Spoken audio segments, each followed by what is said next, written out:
Yo, it's your boy Hopefully. This is What If Deku was the grandson of Roshi.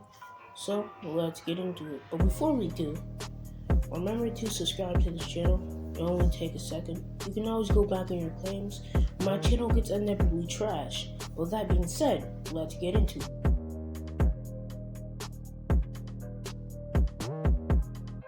Winner. What you doing out in dick? Slick talker since a jet. Winter time, all the time, ooh, yeah. Look at the way that I move, swag. Disrespectful and I'm rude, okay. I had cocaine in the school. Winter one hell of a kid. I am smoking gas, jogging mid. I'm lit. What you doing out in dick? I swear. Slick talker since a jet. Finesse. I know that this what they want. Facts. Run up some money, I'm gone. I'm out. I'm the truth like Ron. Killing, sipping lean and saying Juan. I did it. I taught myself to finesse. For real. I taught myself how to judge. For real. Being broke was no fun. No way. Winter time, all the time. Winter time, all the time. We start off this edit with Deku telling Inko that he still wants to become a hero regardless of whether he doesn't have a quirk or not. Inko, knowing just the person that trained him, Master Roshi, she would take Deku to an island. Now this island is particularly bigger than the original in Dragon Ball Z due to the water just evaporating because of pollution. So there's like a bridge between the city and the island, and it's actually pretty good. It has some training space and a bigger house in this one. So pretty much Deku would come there as he's only been there once. And it actually looks pretty different. It's pretty much the upgrade I just explained. And when he was there, it was just he used to watch Master Roshi train, and he doesn't remember it that much because he was like 6. So pretty much, Master Roshi would train Deku for the 10 months. During their training, they would do the exact same training that Goku and Krillin did under Master Roshi. And by the end of it, he would even know about Ki, be able to use the Kamehameha. I forget how to say it, but the fucking Goku blast, everybody knows the Kamehameha. I forgot how to say it, but it is what it is. But Deku even created his own Ki, attacks, and it is what it is. He's pretty powerful in this one. He has his own Ki attacks, the Ki attacks that Roshi taught him, and Roshi even taught him a special martial art that he developed himself. And I don't even know what to fucking call it, but Roshi's martial art is fit for a Ki itself. So pretty much, the martial art is made, about Ki. The more lessons you learn, the more Ki, advanced Ki abilities you can actually learn, because it's basically teaching you how to do it without directly doing it. Do you know how Karate Kid's training was? How it was fucking just basically doing chores, but he actually got taught how to fight. It's pretty much how that kind of was, but it wasn't really chores. It was learning a martial art that taught you how to use Ki. So pretty much, Deku having a lot more training than he would ever have in the original, he would come back to the fucking city and he would never even, he would have saw Almighty, he wouldn't have latched onto him, so he wouldn't, Baguio would have gotten stuck in the Sludge Zone, and Mario would have got the quirk of One For All. So yeah, is what it is. Deku is a lot more powerful what he would have been with One For All at this point in time. So Deku knowing his own Ki abilities, having Kamehameha, and knowing a special martial art that taught him advanced Ki abilities, and he's just overpowered. But it's not enough. It's really not. So pretty much, over the 10 months too, I'll say that he learned Kaioken, which he only got the Kaioken ×2 because it's actually pretty dangerous. It can kill people if you fuck up. So tough. So pretty much, it is what it is. He got Kaioken times 2. And, Deku was told to not to work on Kaioken without, fucking Master Roshi being there to help him. Because if he does do that, he gonna fuck himself over and end up accidentally committing suicide. So, yeah, tough. But, he's pretty ready for an entrance exam. So he would enter as, he wouldn't actually trip. No one would trip. He would just walk right past Uraraka because he got no time for it. So pretty much, Deku, he would do the written test. And since, Deku was already, intelligent before, he spent a lot more time, worrying about his work and fucking school shit than he did about heroes. That's why Inko was, surprised, and this is why his training began so late. Yeah, so pretty much that's why Deku has garnered more intelligence in this one. That's why he's gonna be able to easily do this test effectively, actually. So he would get around a 70 to 90, around that range. And after he would be done with his test, he would hand it in, and he would go to the auditorium for the explanation for the practical exam.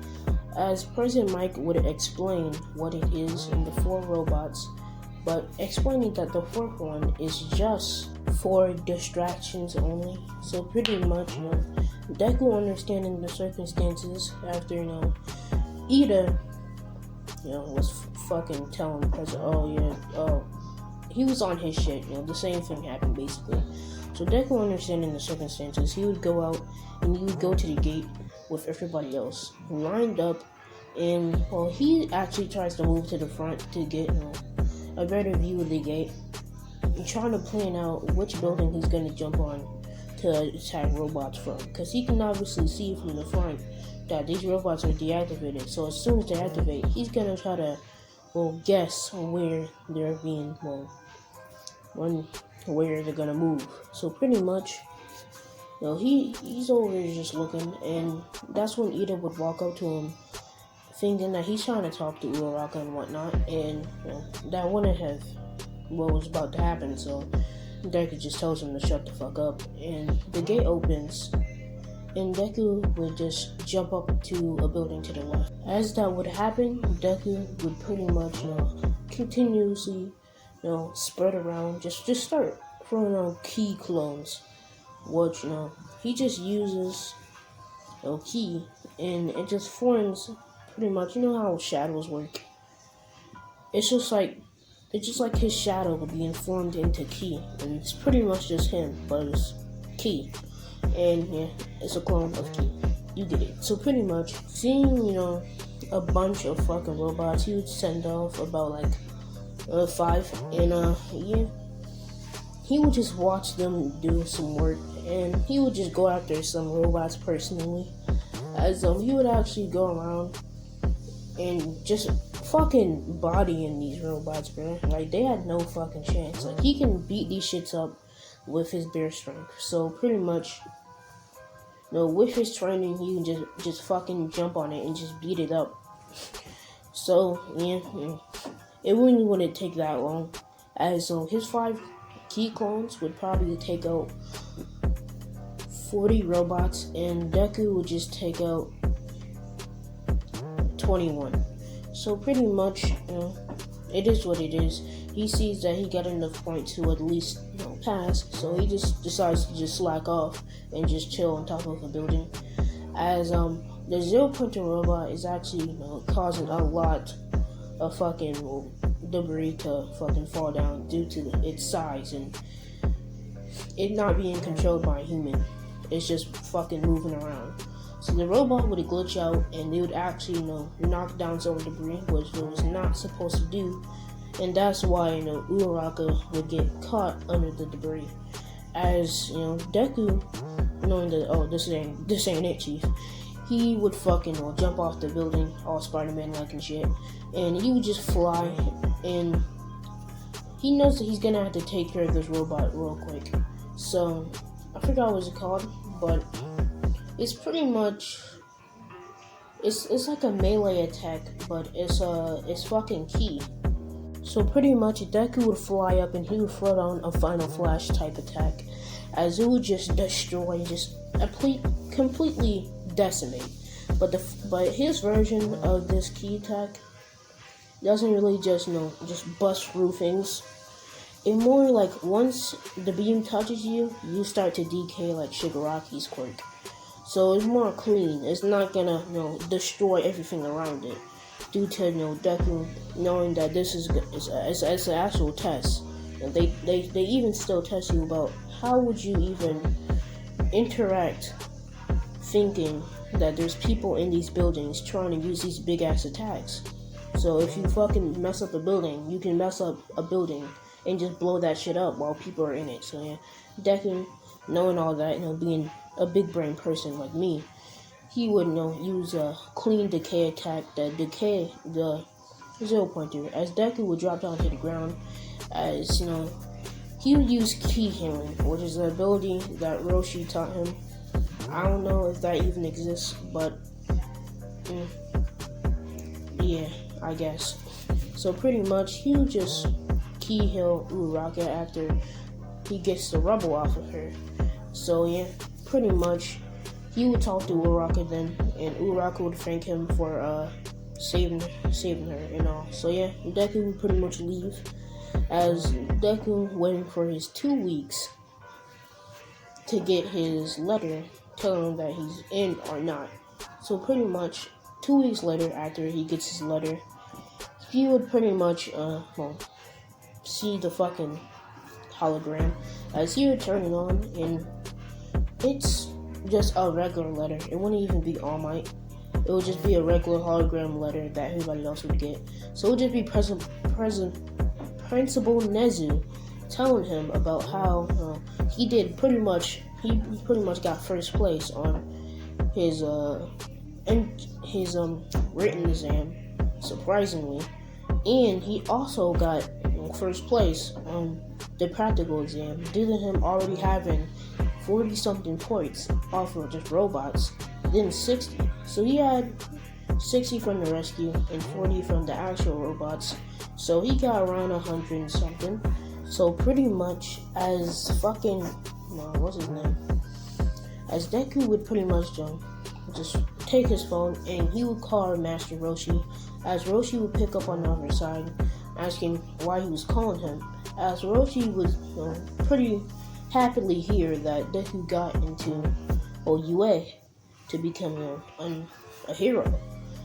As Roshi was like, okay, that's pretty cool. So pretty much a bit of a celebration. I don't know what they would do. I guess they would just eat a cake, a celebration cake for fucking getting into UA or whatnot. So the next day after Deku celebration for getting into UA, he would go and attend his first day. As he would pretty much go into class one day after finding it for a while, as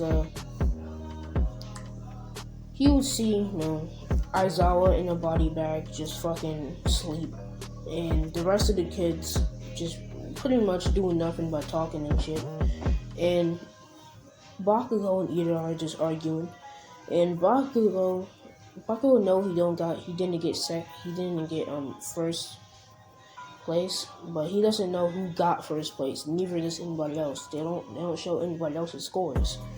So pretty much, only Uraraka would understand that he already got first place, because she actually tried to give him some points due to her actually seeing that he didn't even do much. Like himself, he got like 18 points, and the rest of the clones, and the rest of the key clones are just invisible to other people, so they didn't know why these robots are just randomly exploding. So to everybody else, Deku got like 18 points until they realized, oh shit, this man quirk. So yeah, it is what it is. It's not really a quirk, but yeah. So she tried to give some of her points out of her generosity, but she realized that he actually got first place, so he doesn't actually need any points. So yeah, she goes on her day and she pretty much says thank you to Deku again for saving her. And she pretty much congratulates him for getting first place, and that's when Bakugo would get mad, start screaming, "Oh, that nerd got first place! I don't know how he even got in his fucking school, quirkless bastard ass had us." But he pretty much just fucking flaming him right now. Now Zawa would pretty much stop all the commotion and tell him to go outside. As they would all go outside. This is where we're gonna leave this one off, though. It is what it is. Now, how do you think Deku's gonna deal with having to train more to use his ki in more advanced ways? With that being said, I'm Audi 9000.